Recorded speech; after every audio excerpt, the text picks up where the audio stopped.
శ్రీమాత్రే నమ. శ్రీ గురుభ్యో నమ. తదుపరి వృషభ రాశి. జూలై నెలలో ప్రత్యేక తిథులు మనకి ఉన్నాయి. దాంట్లో గురు పౌర్ణమి ఒకటి, అలాగే గురు పౌర్ణమితో పాటుగా కామ్యక ఏకాదశి 21వ తారీఖు ఉంది.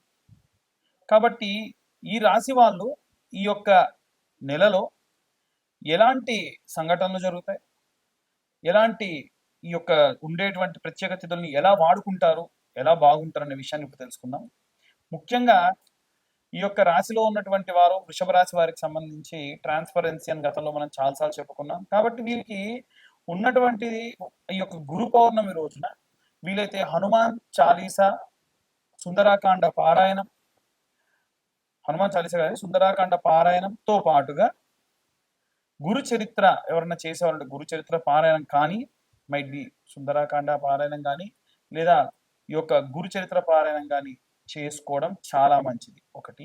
రెండవది ఏంటంటే వీరికి గురువు యొక్క ఆనుకూల్య పరిస్థితులు, ద్వితీయంలో గురువు ఉన్నాడు కాబట్టి ఆనుకూల్య పరిస్థితులు అధికంగా ఉంటాయి. కాబట్టి వీలైనంత వరకు గతంలో మనం చెప్పినట్టుగా కనకపుష్య రాగం అనేటువంటి ఉంగరం ధరించడం మంచిది. మన దగ్గర 2000 నుండి 2500 రూపాయలు పర్ క్యారెట్ చొప్పున ఈ యొక్క కనకపుష్య రాగం అనేది లభ్యమవుతుంది.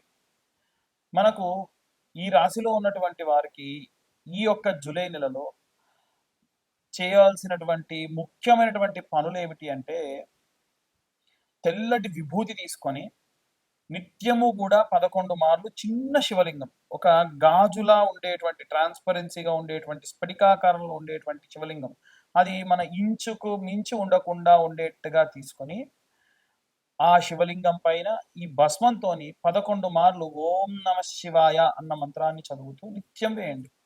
ఈ నెల రోజులు మీరు ఈ యొక్క భస్మం పూజ చేసి, రోజు కూడా ఒకవేళ మీరు ఇవాళ పూజ చేశారు, వెళ్ళేప్పుడు ఆ భస్మం పెట్టుకొని వెళ్ళండి. ఇలా కానీ ఈ నెల రోజులు చేస్తే ప్రత్యేకంగా అంటే స్వామివారి పైన వేసినటువంటి ఆ యొక్క విభూది చాలా మంచిది. ఇంకొకటి, స్వామివారు ఎప్పుడు చల్లగా ఉండాలి. ఆయన గరళకంఠుడు కాబట్టి చల్లగా ఉండాలి. కాబట్టి ఆయన నీళ్ళలో ఉండాలి, లేదా ఇలాంటి భస్మంలోనే ఉండాలి, నిండా భస్మంలో ఉండాలి. ఒకవేళ భస్మం అంతా స్వామికి నిండిపోతే పైనంతా తీసి మళ్ళీ స్వామివారిని మళ్ళీ పైన కూర్చోబెట్టి ఇక్కడి దాకా భస్మాన్ని నింపండి. ఇలా చేయడం వలన ఈ యొక్క జాతకులకు ఈ నెలలో ఎన్నో జరిగేటువంటి అవాంఛనీయ సంఘటనల నుండి బయటపడవచ్చు. ఈ భస్మాన్ని మీరు ఎన్ని రోజులు వస్తే అన్ని రోజులు నిత్యం కూడా భస్మధారణ చేయండి.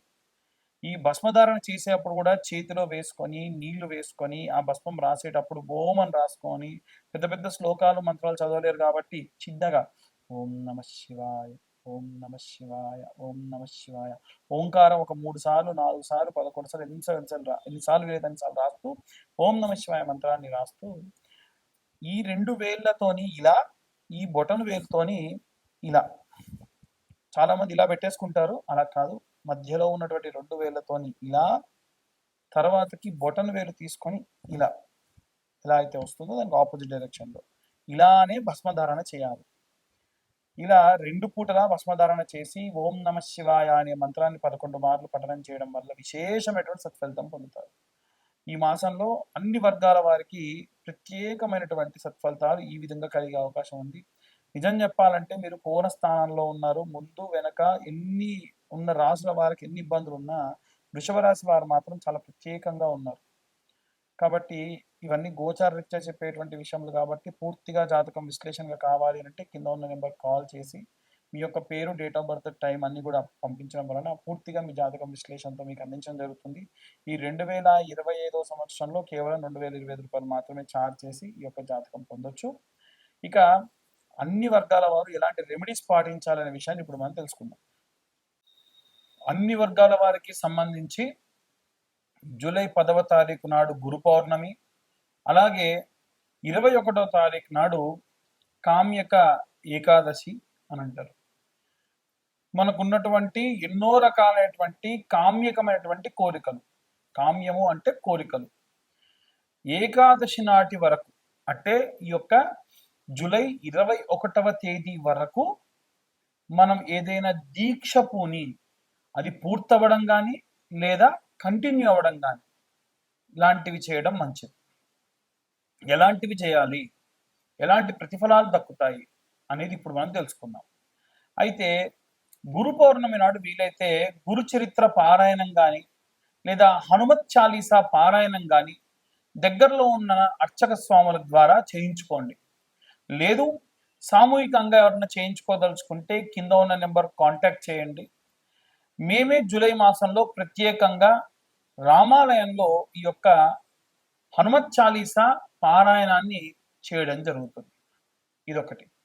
ఇది జూలై 1వ తారీఖు నుండి 21వ తారీఖు వరకు వీలైనంత వరకు మన యొక్క సబ్స్క్రైబర్స్ ఎవరైతే ఉన్నారో అందరూ కూడా ఇప్పుడు నేను చెప్పేటువంటి విధముగా ఈ యొక్క రెమెడీని పాటించండి. దగ్గరలో ఉన్నటువంటి ఆంజనేయ స్వామి దేవాలయానికి ఉదయాన్నే లేవగానే ఈ 21 రోజుల పాటు మీ నియమాలు ఏంటంటే బ్రహ్మచర్యం పాటించాలి. పొద్దున్నే లేవగానే దేవాలయానికి వెళ్ళి ప్రదక్షిణ చేసి వచ్చేంత వరకు కూడా ఎవ్వరితో మాట్లాడకూడదు. అంటే మీ ప్రదక్షిణాలు పూర్తయ్యేంత వరకు ఎవరితో మాట్లాడకూడదు. రెండవది, మూడవ నియమం ఏంటంటే 2 దుస్తులు పెట్టుకోండి. ఒక ప్యాంట్ షర్ట్, ఆడవాళ్ళైతే వాళ్ళకి తగ్గటువంటి దుస్తులు కాస్త లైట్ కలర్లో ప్రెజెన్స్గా ఉండేటువంటి బట్టలు పెట్టుకోండి.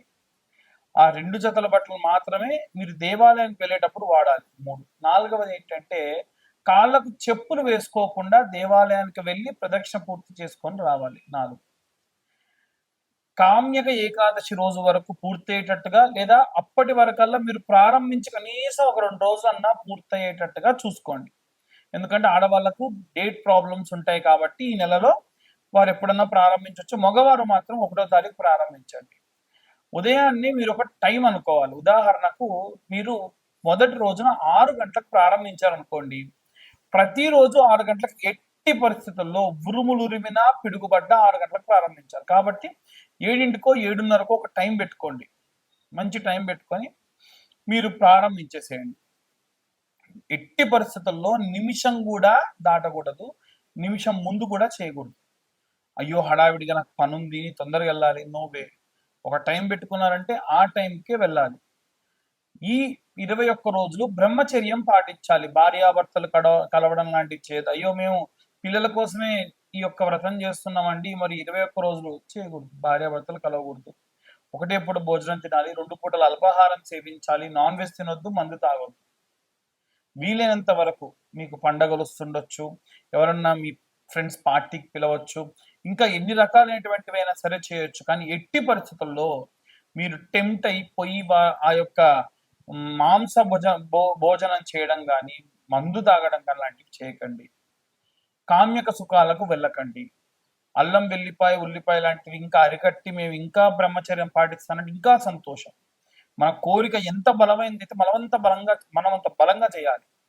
ఈ 21 రోజుల పాటు 21 ప్రదక్షిణాలు దగ్గరలో ఉన్న ఆంజనేయ స్వామి దేవాలయానికి నేను చెప్పిన విధంగా కాళ్ళకు చెప్పులు లేకుండా బ్రహ్మచర్యం పాటిస్తూ ఎవరితో మాట్లాడకుండా లేవగానే ఎవరితో మాట్లాడకుండా మీరు ఈ యొక్క రెమెడీని ప్రారంభించి ప్రదక్షిణాలు అయిన తర్వాత ఎవరన్నా పలకరిస్తారు, మిమ్మల్ని డిస్టర్బ్ చేద్దామని చూస్తారు, మధ్యలో ఎవరైనా వెహికల్ వచ్చి మిమ్మల్ని తగిలి మిమ్మల్ని తిడతారు, అయినా సరే ఎవరితో మాట్లాడద్దు. భగవంతుడు ఎన్ని రకాల పరీక్షించాలో అన్ని రకాలుగా పరీక్షిస్తాడు. కాబట్టి ఎట్టి పరిస్థితులలో ఆ యొక్క 21 ప్రదక్షిణాలని ఆపకండి. 21 ప్రదక్షిణాలు పూర్తయిన 3 నెలల్లో మీ యొక్క కోరికలు తీరుతాయి. అదే కామ్యక ఏకాదశి వరకల్లా అది పూర్తయ్యేటట్టుగా చూసుకోండి. ఈ 21 రోజుల్లోనే ఎవరైనా పెళ్లి కాని ఆడపిల్లలుంటే వారి కోసం ప్రత్యేకంగా చెప్పేటువంటిది ఏంటంటే, మనకు ఆంజనేయ స్వామి గద పట్టుకొని వాలం ఇలా ఉంటుంది. వాలం అంటే తోక. ఆ తోక ఇలా ఉంటుంది కదా, దానికి ఒక గంట ఉంటుంది. ఆ ఫోటో తెచ్చి పెట్టుకోండి. ఒక మంగళవారం నాడు ప్రారంభించండి. ఈ జూలై నెలలో ప్రతి చోట కూడా సింధూరం కాస్తంత వెన్నెలో కానీ లేకుంటే సంపెంగ నూనెలో కానీ అలా కలిపి చెమేలి తైలు అంటారు, కలిపి అలా తీసి పెట్టండి. ఇలా 21 రోజుల పాటు రోజు ఒకసారి బొట్టు పెట్టాలి, ఒకసారి హనుమాన్ చాలీసా చదవాలి. అంతే, ఏమీ లేదు.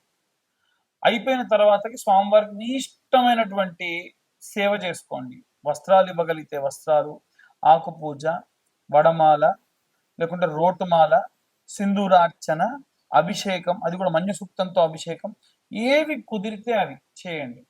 ఇలా మీరు ఈ యొక్క కామ్యక ఏకాదశి ఉన్నటువంటి రోజులలో గనక ఈ రకమైనటువంటి దీక్షలు చేసి ఈ రకమైనటువంటి రెమెడీస్ పాటించడం వలన శీఘ్రంగా మీరు అనుకున్న పనులన్నీ కూడా పూర్తవుతాయి. మీకు ఉన్నటువంటి బలమైనటువంటి వాంఛలు కోరికలన్నీ కూడా తీరుతాయి. అందరూ కూడా ఈ యొక్క రెమెడీస్ పాటించి సంతోషంగా ఉంటారని కోరుకుంటున్నా. ఇవన్నీ కూడా మేము గోచార రీత్యా ఎన్నో రకాలైనటువంటి వెరిఫికేషన్స్, ఫిల్టర్స్ చేసి మీ దాకా తీసుకురావడం జరుగుతుంది. మీ దాకా ఈ ఈ వీడియో వచ్చింది అంటే ఖచ్చితంగా మీరు రెగ్యులర్‌గా ఫాలో అవుతున్నారు అని అర్థం. కాబట్టి ఇంకా కూడా మెరుగైనటువంటి రెమెడీస్ మీకు అందజేసే ప్రయత్నం చేస్తా. ఎవరైనా సరే పూర్తిగా మీ యొక్క జాతకం విశ్లేషణగా ఒక గంట, గంటన్నర పాటు మీ జాతకం గురించి మాట్లాడుకోవాలి. ముందేం జరగబోతుంది? గతంలో ఏం జరిగింది?